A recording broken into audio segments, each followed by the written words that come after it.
एक दफ़ा का ज़िक्र है कि किसी जंगल में एक चिड़िया का घोंसला था।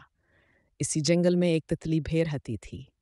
तितली को अपने रंग बिरंग परों पर बेहद गरूर था। एक दिन चिड़िया आम की डाली पर बैठी झोला झोल रही थी और साथ में गाना भी गा रही थी, वह गा रही थी चों चों।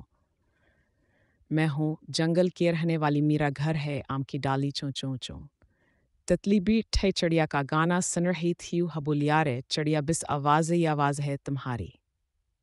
मुझे देखो कितनी अच्छी शक्ल है मेरी, का मेरे नीले और सुनहरे परावर कहाँ तुम्हारी भूरे रंगत चिड़िया। बोली, मुझे अल्लाह ताला ने जैसा बनाया है, अल्लाह का शुक्र है। दरख्त के नीचे एक बिल्ली भी ध्यान की बातें सिंक रस के कान खड़े हो गए।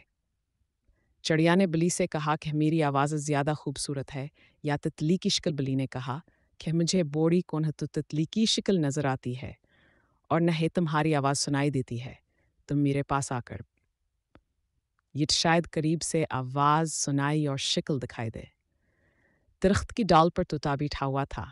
वह बातें सुनकर बभात हंस और बोला, अरे बै चिड़िया, बोले तो तुम्हारी आवाज़ अच्छी लगती है और ना ही तितली की शक्ल अच्छी लगती है।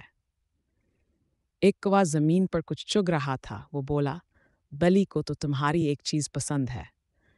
बली ये सुनकर बहुत खफा हुई और गुस्से से बोली, इस जंगल में कितने बदतमीज़ परिंदे रहते हैं।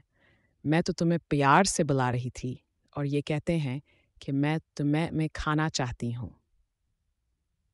ये सुनकर तूता और कौवा बहुत हंसे।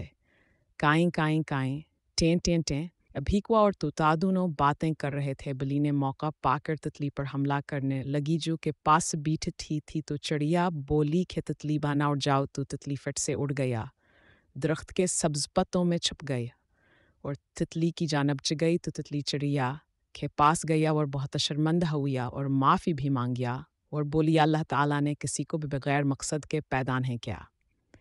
प्यारे बच्चों, अल्लाह ताला गरूर व कब्र करने वालों को नापसंद करते हैं।